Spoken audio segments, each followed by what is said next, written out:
The end of the long goodbye. The nation says its final farewell to Queen Elizabeth with a magnificent funeral like no other.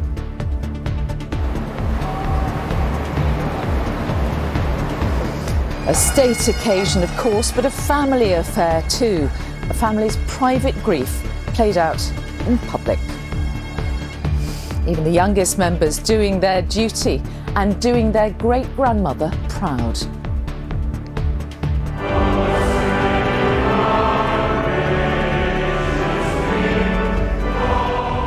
The heavy weight of the past 10 days so clearly evident. All who follow the Queen's example and inspiration of trust and faith in God can with her say, "We will meet again." We are live in Windsor after a day of magnificent ceremonial as the country put its proudest face forward to the world. Now the Queen will be reunited with her beloved husband, sister and parents in an intimate burial service away from public view. As the hearse brought their Queen home at last, crowds came in their thousands to welcome her and to say goodbye. It's just nice to be here at the end, really. I've watched her all the way down from Balmoral. In city squares, local pubs and living rooms, the country gathered together to pay tribute. Even though we didn't manage to go down there and be a part of that in London, we still felt a part of it, even though we wasn't actually there. And alongside the kings and queens, the princes and presidents, the heroes invited to play a part in this momentous day. It was an amazing moment in there. Everyone was taking in the moment and paying their respect for someone who gave us everything.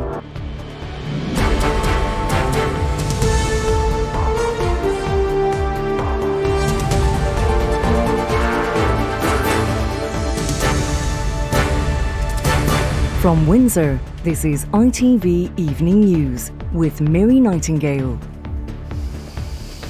Good evening from Windsor Castle, where Her late Majesty Queen Elizabeth is about to be laid to rest after the nation and indeed the world said goodbye. She will be placed alongside her husband, her sister and her parents in a private ceremony. It follows a day of stunning spectacle, a state funeral on a scale never seen before. Hundreds attended the services in Westminster and here in Windsor. Thousands of military were involved in the parades. Tens of thousands lined the route outside and millions more watched from home. The events and those who took part reflected the person the Queen was and how she wants us to remember her. She played an active part in its planning and it was carried out flawlessly. A fitting tribute to the monarch and her wishes. The centrepiece was the state funeral service in Westminster Abbey, attended by family, world leaders and heroes too from everyday life. The Archbishop of Canterbury spoke of the remarkable outpouring of love witnessed over the past 12 days. The service here in Windsor was even more personal and perhaps even more poignant too. The Queen's crown, orb and sceptre were removed before her coffin was lowered into the royal vault as a lone piper played. Here's Romilly Weeks on the Queen's final journey. The sound of the Abbey's muffled bell. A moment of perfect stillness, as though the country itself was holding its breath.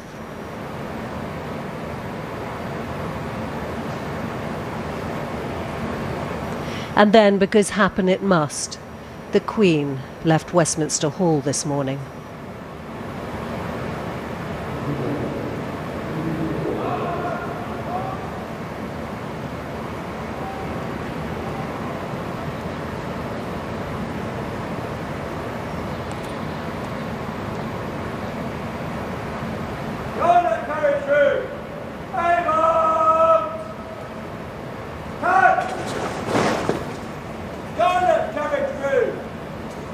Order! March!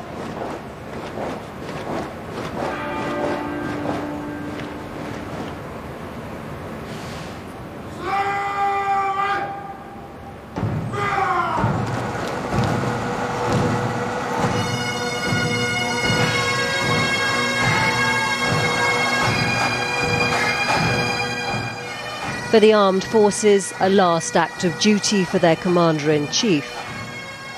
For her children and grandchildren following, a last act of love for their mother.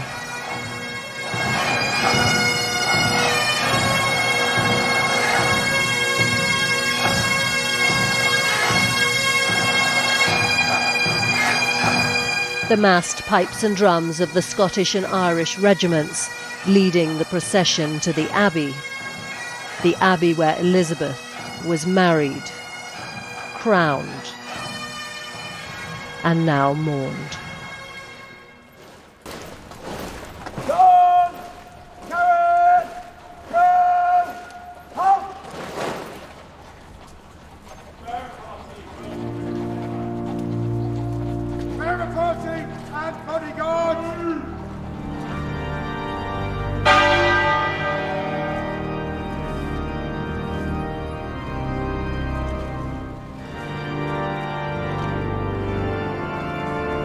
A congregation of royalty, presidents and prime ministers, standing for a queen who'd met them all.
For closest family, their private grief on public show.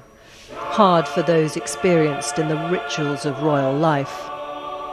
For the youngest, Princess Charlotte and Prince George, a daunting test.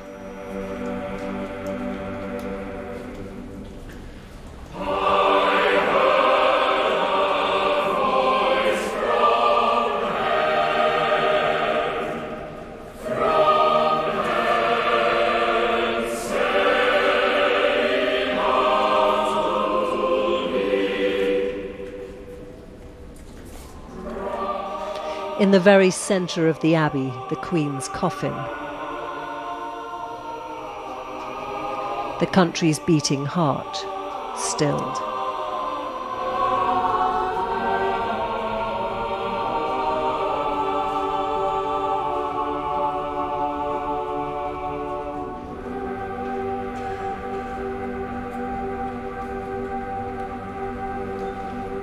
We come to this house of God, to a place of prayer.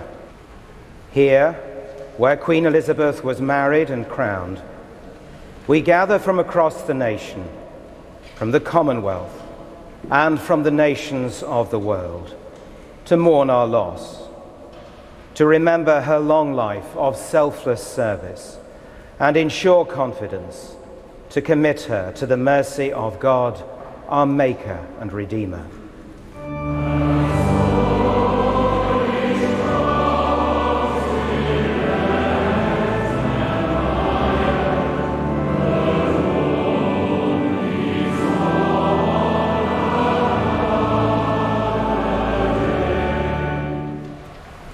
The Prime Minister read the lesson.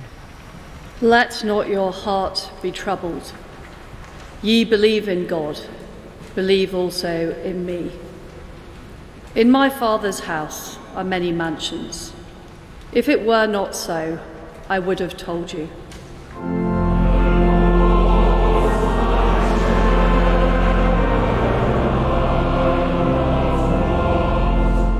Music echoing down the years, this a hymn sung at the Queen's wedding.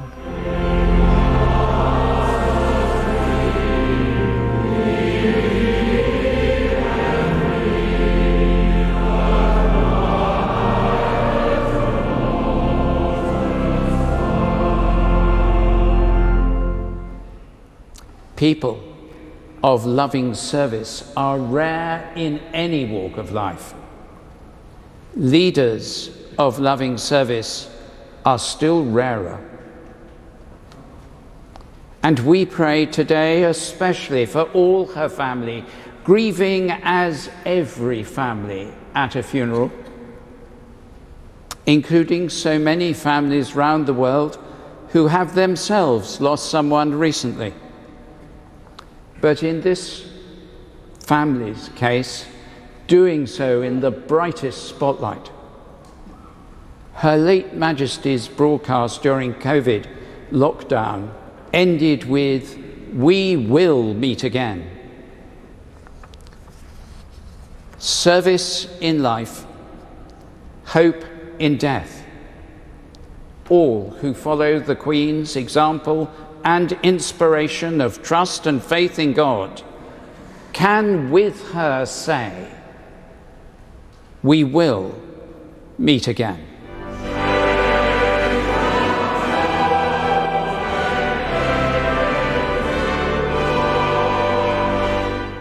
Let us commend to the mercy of God, our Maker and Redeemer, the soul of Elizabeth, our late Queen.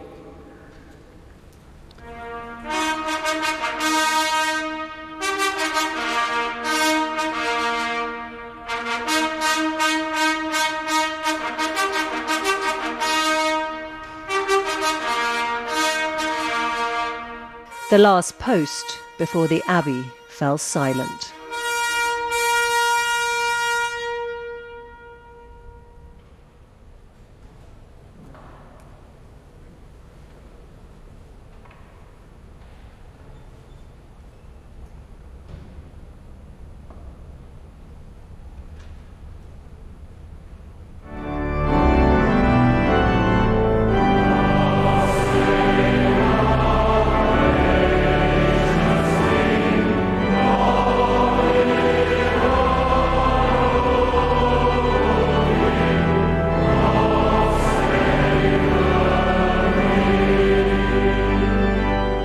Raw emotion on the face of the King at our changed national anthem.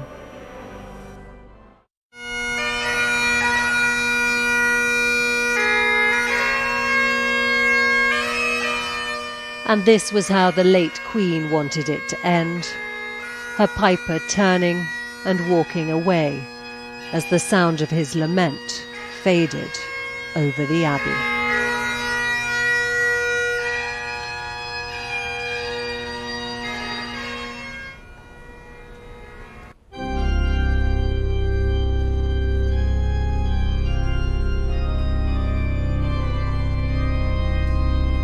In loving and devoted memory, Charles R., the card on her wreath reads, "Myrtle from her wedding bouquet and rosemary for remembrance among the flowers," as though anyone here would forget.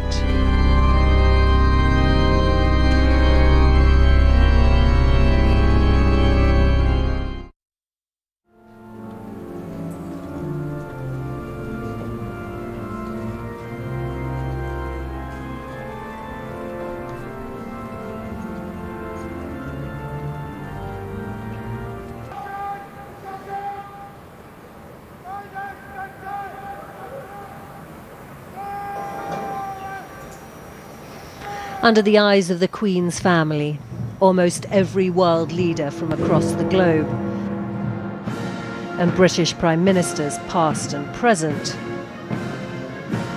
the greatest show of ceremony this country has put on for 7 decades.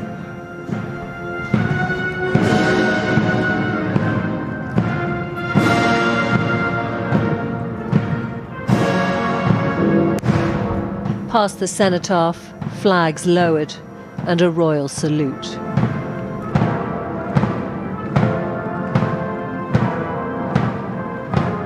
Every beat of this procession planned for decades.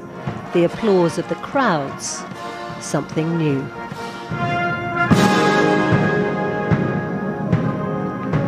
Past Buckingham Palace, but no homecoming this. the Queen's great-grandchildren solemn in their car.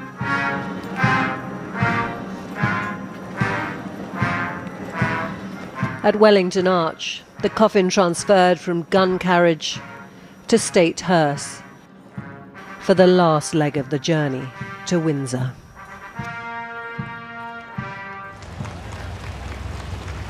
This route designed to allow the greatest numbers to come to say their goodbyes.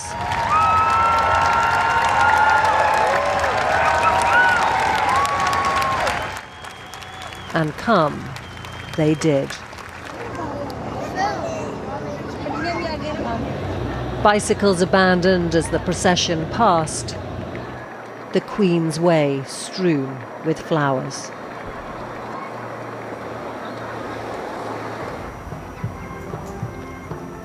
In Windsor's great park, so beloved of the Queen and the Duke of Edinburgh, the procession reassembled. A long walk of pageantry, not just fit for a queen, fit for this Queen. Waiting for her coffin at the castle, her adored corgis Mick and Sandy, and her fell pony Emma, who she rode into her 90s.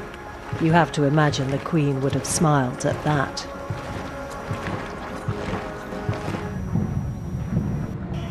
In through the gates of Windsor Castle, and on to St George's Chapel, where the Queen last year mourned her husband, sitting alone.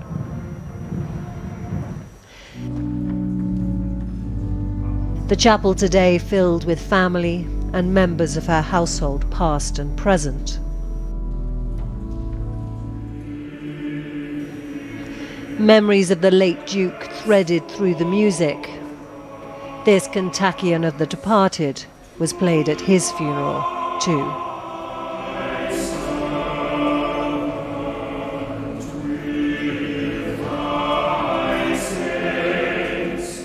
We give special thanks for the life of thy daughter Elizabeth, for the mercy she received from thee, and for the example that through her life of service, love, and faith, she has set before our eyes. The orb and sceptre removed from the coffin and placed on the altar, the sovereign's power symbolically relinquished. Without the imperial state crown, the coffin looking suddenly bare.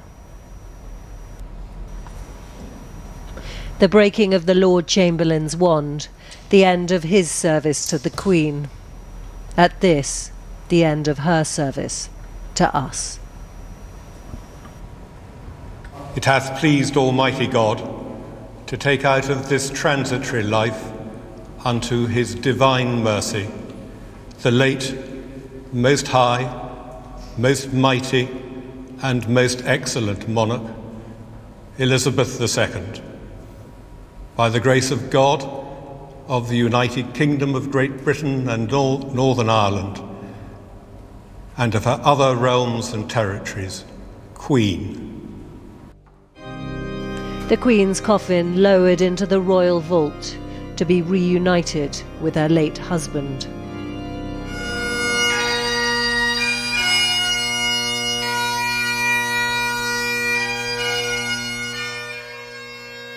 Her promise kept, her duty done.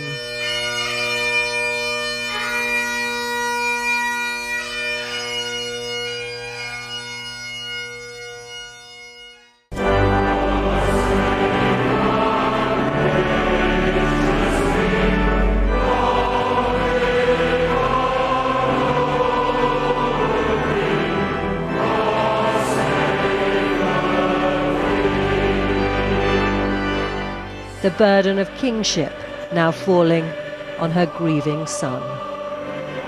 Romilly Weeks, ITV News. And with me now is our Royal Editor Chris Shipp. I mean, one almost runs out of words. A state occasion, but very much a family at the heart of it. And we saw the face of the King there. grief-stricken, exhausted. This is a family too, isn't it?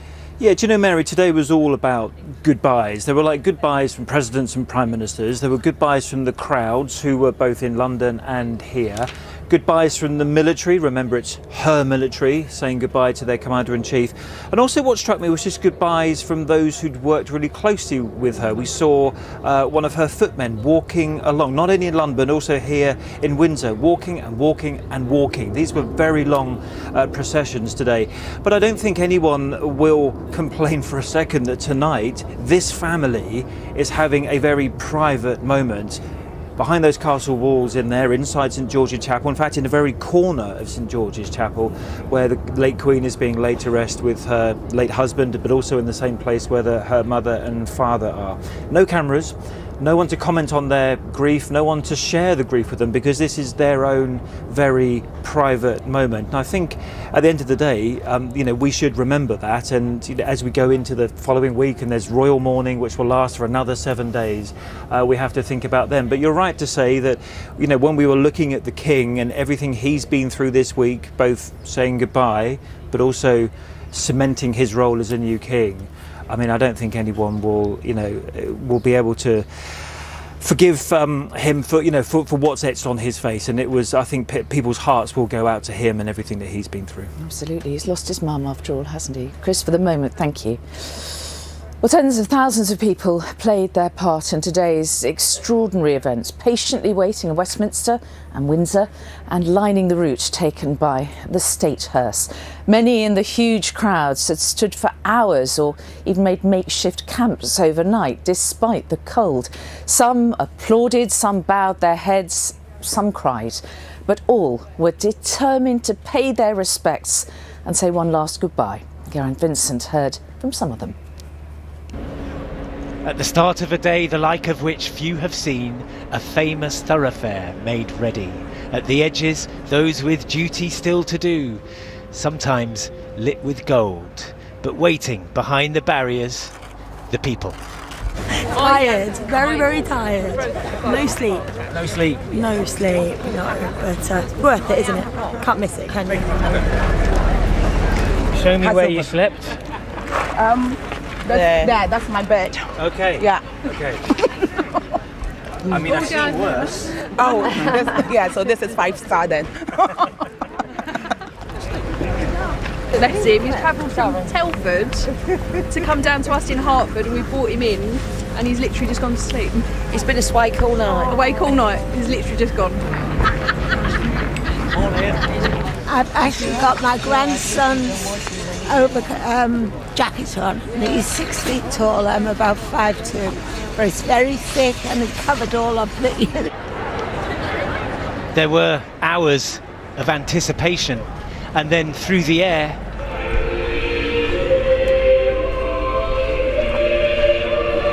came the sound of beautiful voices, the start of the funeral service, broadcast in its entirety here, and the 2-minute silence that started inside the Abbey spread all the way along the road up to the palace.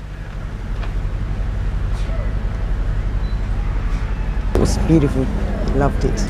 Felt like you were part of it out here. Yeah, I do. I did. It's really lovely. It was a lovely, lovely music, lovely service. It's wonderful. When the procession began, phones were hoisted high in the air, and railings and lampposts and ladders were climbed. What can you see? I can see loads of soldiers, and I think I can see the Queen's carriage. What do you think of all the bands? I think it's really good, and I can't wait to see the Queen. It really was extraordinary, very moving, uplifting. And an extraordinary thing to witness, I think. It really was, yeah. I think it was a last hurrah for Her Majesty. Out in London's greener suburbs, the crowd still came to see the cortege through with stories of a long reign. It brings all the memories back from Nairobi, where I was born, and my mother in 1952 went and waved at the Queen, young Queen. And then at Windsor, the last long walk, where the people are very close to Journey's End. Oh, it's just nice to be here at the end, really. I've watched it all the way down from Balmoral on the TV, and I've been into London a few times, so I'm just glad to be here. The crowd packed into the spaces leading up to the castle. She was a queen they loved, and as dusk fell at the end of this day, they had seen her all the way home. Geraint Vincent, ITV News. Well, we saw some of the biggest crowds lining the routes through central London and also here in Windsor. Neil Connery is in the Mall and Rebecca Barry is in Windsor for us. Let's turn to you first of all, Neil. Thousands clearly wanted to be part of today's events, didn't they? Huge crowds here, Mary, determined to show their gratitude, to pay their respects and to be a part of history. As we were hearing there, many people taking pictures and videos, some had their heads bowed, others were in tears. And what really struck me today was when the gun carriage carrying Her Late Majesty made its way along the Mall, the way the applause travelled either side of it. And when it passed Buckingham Palace, I think many in the crowd here, and I suspect at home, were reflecting on all those occasions over the years when we saw Queen Elizabeth on the balcony of the palace during happier occasions like weddings and jubilees. And yet here today was the very last time. Members of the royal household made their way to the front of the palace to pay their respects. It was a very, very moving experience to watch. And one woman I was talking to in the crowd here today just said to me simply, "We have been blessed."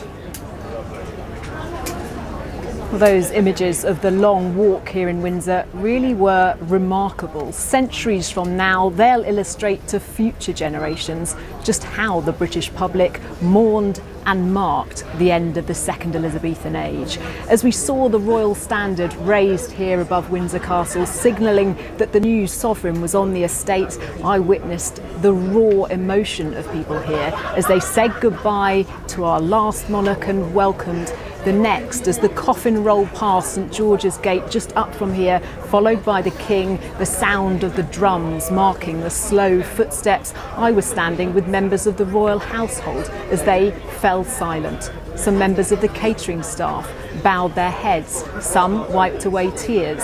Even the police officer on duty gave a salute, then began to cry. High-ranking or not, this has affected so many echelons of British society. Rebecca Barry in Windsor and Neil Connery in the Mall. Thank you. Well, tributes were paid right across the UK. Many gathered in front of giant TV screens showing the day's events. Pubs up and down the country also fell quiet as the funeral service was shown. Others watched it with friends and family at home, as Rachel Younger reports.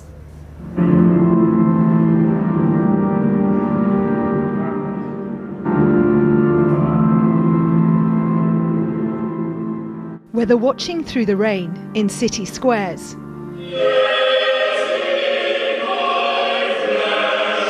or paying tribute to the Queen from some filled stadiums,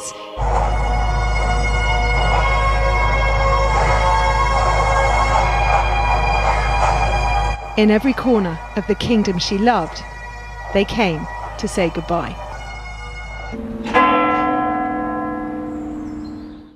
And though you cannot stop time, today a country tried.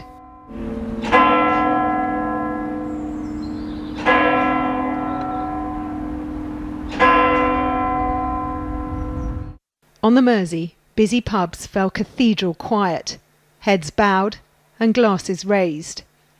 It wasn't only the abbeys in Windsor and Westminster that saw ceremony today, and particularly for those who'd served, that mattered. You could see that the whole world come together, and again, even though we didn't manage to go down there and be a part of that in London, you still felt a part of it even though we wasn't actually there. To watch it and like to be with family as well, not on your own, it's all quite sad, so you just want to be with other people. In Middlesbrough, a still-making town fell silent for its sovereign.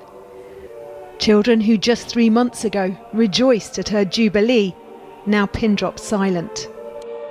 The polished pageantry of the capital a world away, but there's the same respect in every thoughtful gesture here for a woman whose face was as familiar as family. As a mum, just, it hits home, doesn't it, when you lose somebody really close. She definitely connected with people all over. I've not realised how much a connection was until sort of she's passed away, really. Outside, a hastily arranged bank holiday saw some streets fall completely still. Schools suspended, shops shut, and seafronts silent. Hard not to think of lockdown and the late Queen's reassurance that we will meet again.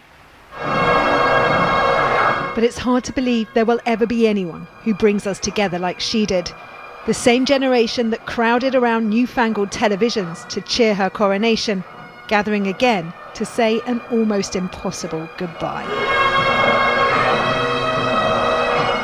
This final chapter, not an easy one to watch, but even here, amongst the sorrow, there were smiles. It was very, very good, and I wouldn't have liked to have missed it, but I was seeing it now. I loved it. I enjoyed it. Fantastic. I really, really enjoyed it. Been watching it all the time. And that's how we've tried to take her death in, sticking close on our sofas, remembering together. She bridged the gaps where the politicians couldn't, didn't she? She got people together. You got to love her, and it permeates in you to think about her and with her families and how everyone cares about her, for she cares about people. One country, 10 days to say goodbye, to understand our Queen is gone, but not the ties that bind us. Rachel Younger, ITV News. Well, let's get more from across the home nations now. Our Scotland correspondent Peter Smith is in Edinburgh, Tracy McGee is in Belfast, and Rhys Williams is in Cardiff. Turning to you first, Peter, how did people where you are pay tribute? It was a much quieter, very sombre affair today compared to the scenes we saw exactly a week ago when the Queen's coffin left the Palace of Holyrood House just behind me here and travelled up the Royal Mile to lie at rest in St Giles Cathedral. At that point there were thousands of people on the streets. They had followed her journey from Balmoral to here. Today we're talking about hundreds, not thousands, who were in Holyrood Park to watch this on a big screen. There was a lone piper on Royal Yacht Britannia. I don't think we should read too much into this, the lack of numbers on the streets. People were content to pay quiet respect at home and watch the service at home. Scotland has already played its part, and it will forever be written in history as the place that the second Elizabethan age came to an end. The people here had had their chance to say goodbye, and today was an opportunity to remember that this is the place the Queen had drawn so many happy days from, and the people had given her so much life. Across Northern Ireland, people gathered in church and community halls to watch the funeral service, or at big screen events such as the one here at Belfast City Hall. They came from all walks of life, all ages. Now, it has to be said, in the nationalist community there was not the same feeling of loss and grief, but most people here speak of their respect for a leader who tried to build bridges. And those efforts were rewarded today with the sight of the leaders of the political parties at Stormont, so far unable to sit together in government, but willing to sit alongside one another in Westminster Abbey. Among them, Sinn Féin's leader here and First Minister in waiting, Michelle O'Neill. 10 years ago, no one could have imagined such a scene. Today, due to her genuine efforts to build peace, Queen Elizabeth has made the impossible possible. Well, just 3 days ago, thousands of people lined the streets here in Llandaff in the north of Cardiff, hoping to see Charles III on his first ever visit to Wales as king. He attended a service of prayer and reflection at the cathedral here behind me before coming up to meet many people on the green. A very different atmosphere here today, similar to what Peter was saying in Scotland. Eerily quiet here in Llandaff. Clearly many people taking the opportunity for some quiet reflection at home. Unlike in other parts of the UK, there were no big screens in any town or city centre in Wales, but many people came together in cinemas, in pubs, in community centres, in churches and chapels. Many of them opened their doors across the country, giving people an opportunity to come together to mourn Queen Elizabeth II. Rhys Williams, Tracy McGee and Peter Smith, thank you. Events here, and before we do move on, I'm going to draw your attention to this amazing sunset behind me. Look at the colour of the setting sun on the stones of Windsor Castle there. Magnificent. So both here and in Westminster, where the pictures were broadcast across the world to an audience of tens of millions, perhaps even billions, all witnessed a stunning display of pageantry as a nation said a sombre farewell. Emma Murphy now on how the world watched. Her monarchy stretched far beyond British shores, so too the pageantry to mark the passing of the Elizabethan era. In Canada, one of the Queen's 15 realms, a service of national commemoration to honour her contribution to the nation.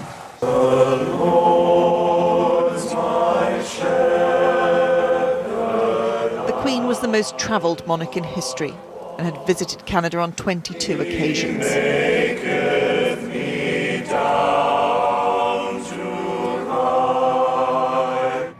As her funeral drew to a close in Windsor, a 96-gun salute marked every year of her life.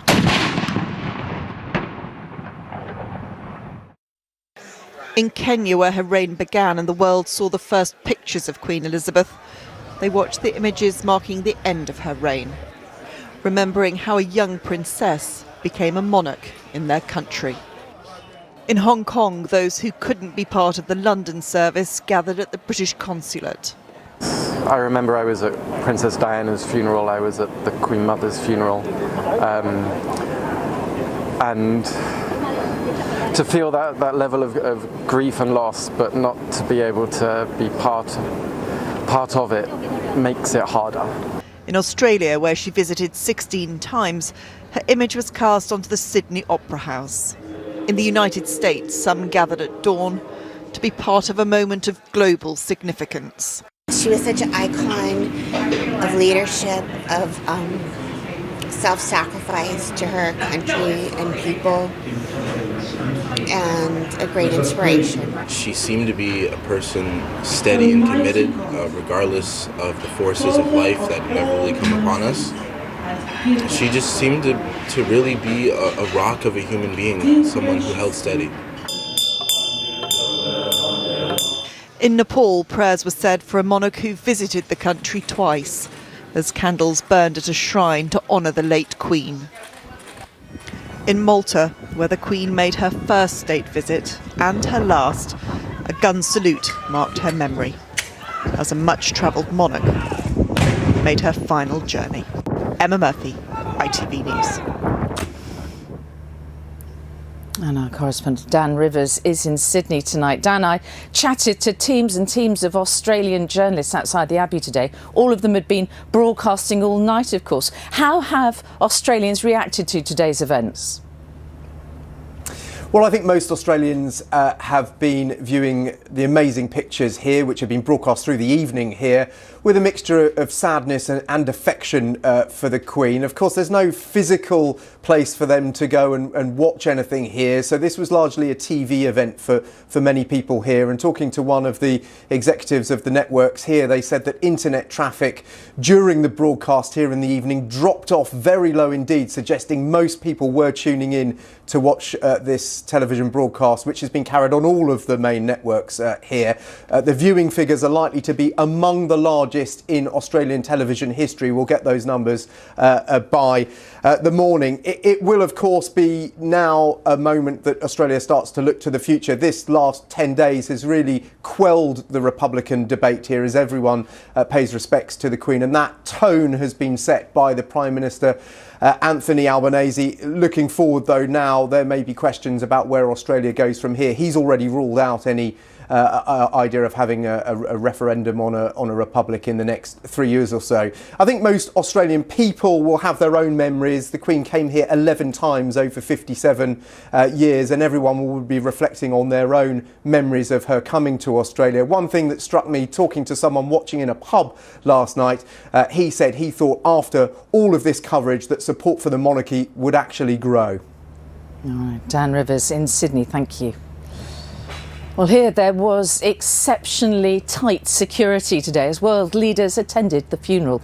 It was the Met Police's biggest ever operation, but there were diplomatic concerns too, as our global security editor Rohit Kachru reports. Never before this morning had so many British police officers been brought together for one event. And through the silence, the sound of the drum beats approached. And this enormous operation, codenamed London Bridge, reached its most frenetic moments. No pressure, I'll come here. Among the mourners were kings and queens and presidents and prime ministers and people from everywhere in their hundreds of thousands. President Biden arrived with special permission to use his armoured limousine, nicknamed the Beast. And then the buses. Most leaders were told to give up their diplomatic cars to use this unfamiliar form of transport. Of course, these are leaders who normally hold discussions around conference tables. Today they meet on a bus, wearing black. Like at all funerals, some of the guests have history. Britain's friends and acquaintances came, from democracies to dictatorships to everything in between. Whatever their title, the grandeur of the day, of the moment silenced all, politics could wait for now. China sent its vice president. Pleasantries, but little connection. And he sat far from the American president, tucked in, down the aisle, on row 14, the Polish leader in front of him, the Czech leader behind.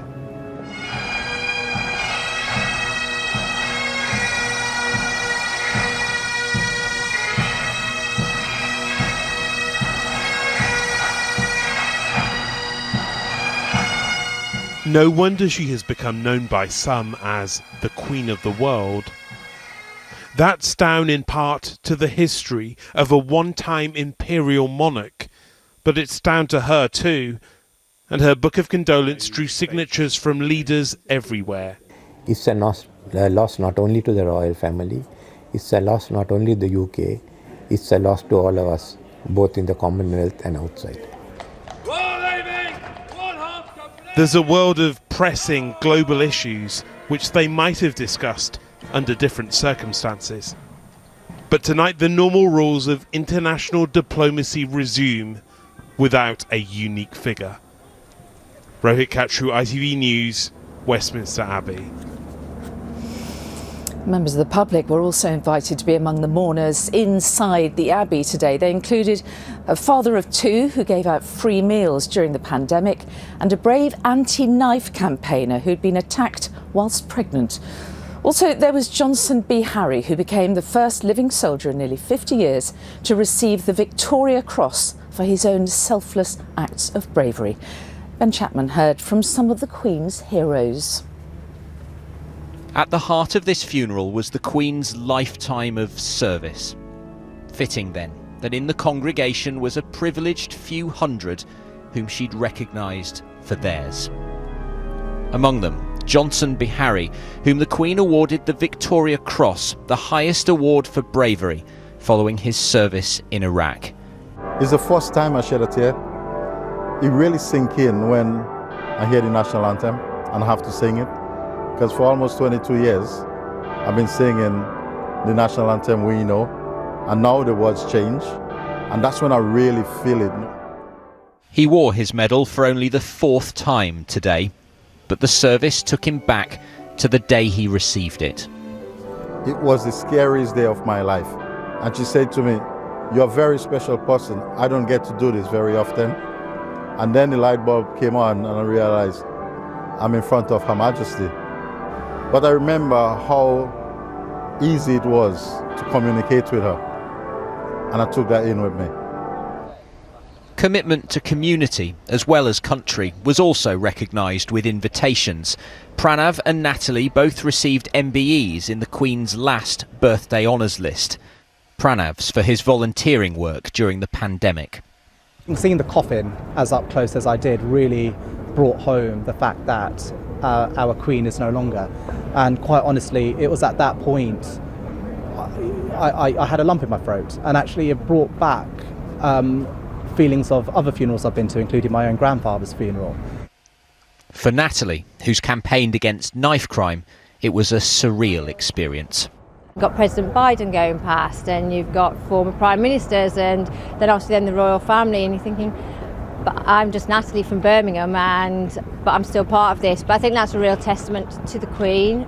Was there a particular moment which really moved you? I think it was seeing King Charles and seeing the rest of the royal family, and you could really feel that emotion, and I think that really sort of got you inside, because you can think they're saying goodbye to their mother, their grandmother, and that moment will always stay with me.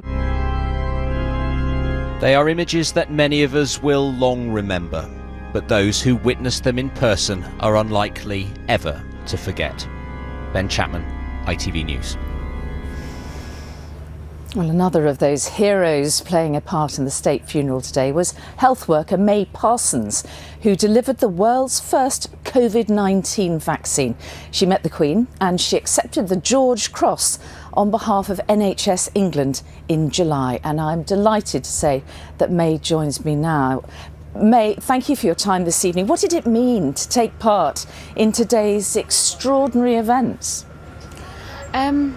It meant the world, and obviously with the Queen being herself and a staunch supporter of the NHS and what it stands for, it's such an honour and a privilege to kind of represent all of NHS England with me today to say our farewell and pay our respects to our Queen. So it's a very surreal, sombre, sad day, but also an opportunity to reflect on what our Queen has done for us.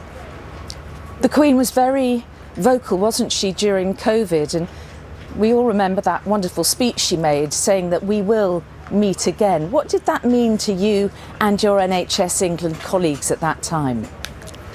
That was a really difficult moment for us, as you know, challenging, not just for the NHS workers and health workers, but for all of us. And I think coming from the Queen, it's kind of given us, we look up to her for strength and for the service that she's shown us, and it's role modelling what true service looks like, and it kind of resonates with the service that we do in our communities. So the Queen has shown us the way, or led the way, in terms of recognising that we will get through the challenges that we were having, and that there is hope. And I think that is what ultimately she's given a lot of us on that day, and it meant tremendously a lot.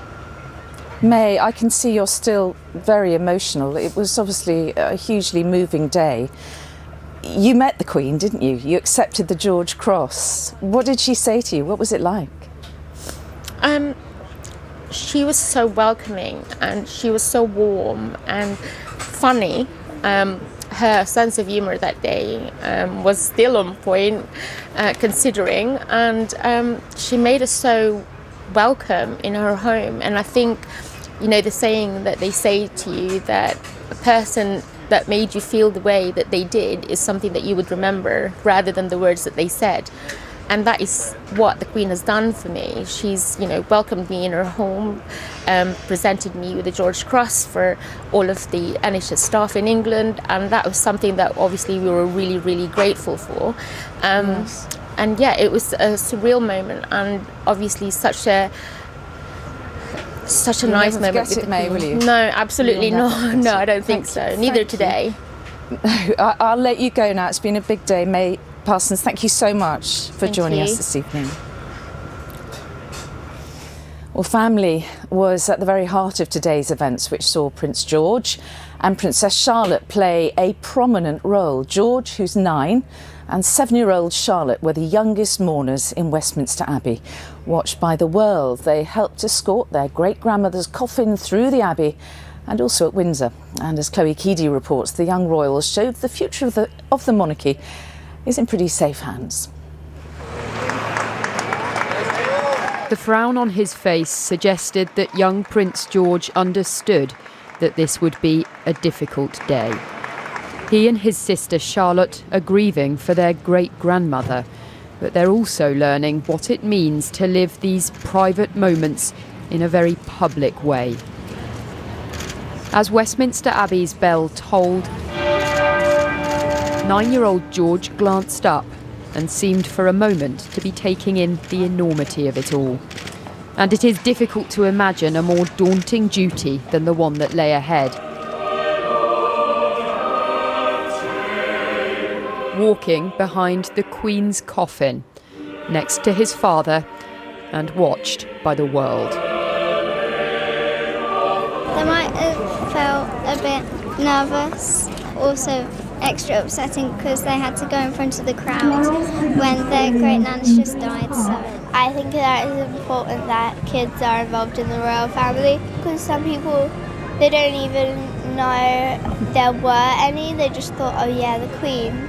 I'm proud of them because they're carrying on with life and they're not letting anything stop them from carrying on. And that is something these children will have to get used to. The Queen's Platinum Jubilee celebrations gave us, and them, a glimpse of what the future will be. Of course, they also have lots of personal memories of the great-grandmother they called Gan Gan. Princess Charlotte wore a brooch that was given to her by the Queen as she and her brother took their places on this most historic of days.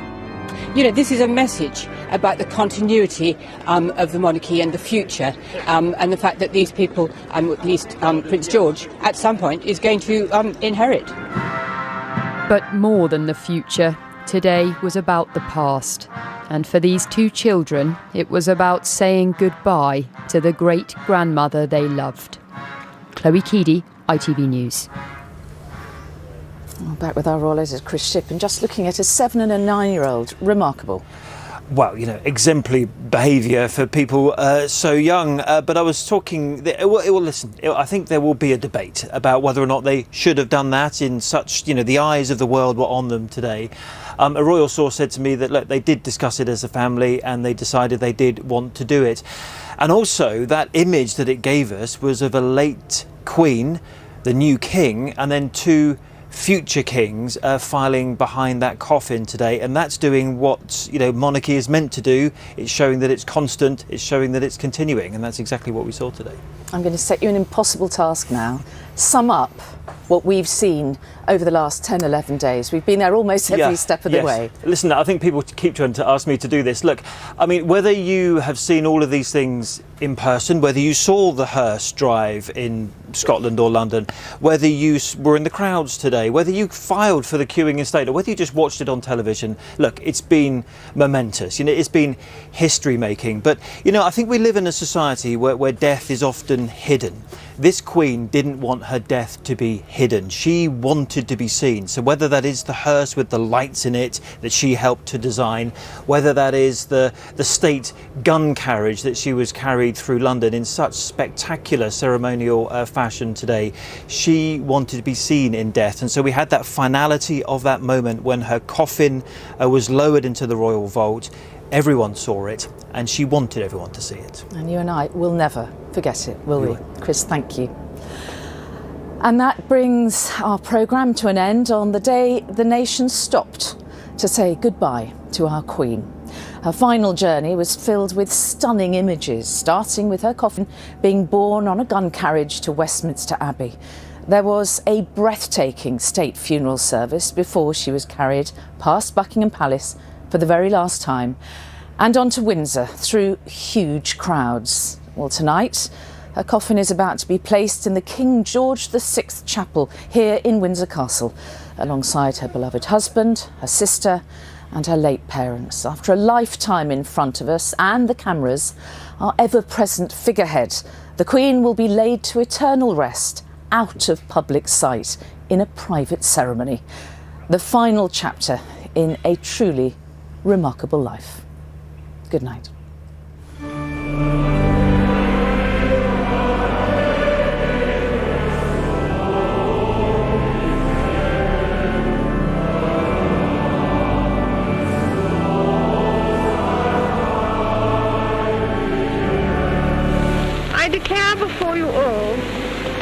her life, whether it be long or short, shall be devoted to your service and to the service of our great imperial family to which we all belong.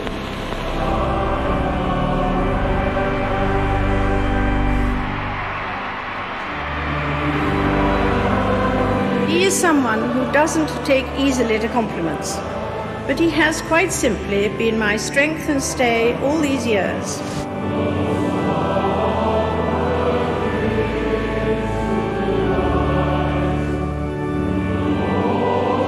Over the years, those who have seemed to me to be the most happy, contented and fulfilled have always been the people who have lived the most outgoing and unselfish lives.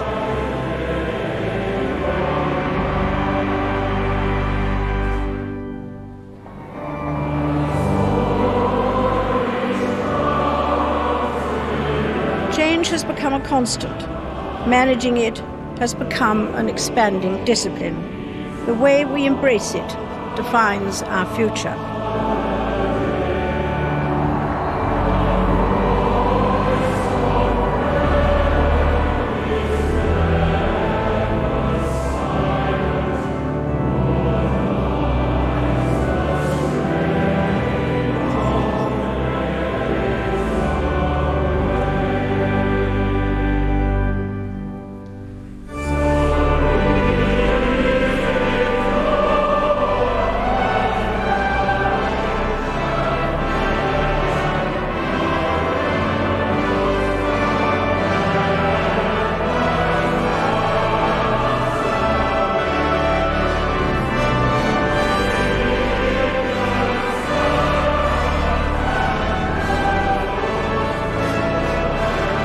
Better days will return.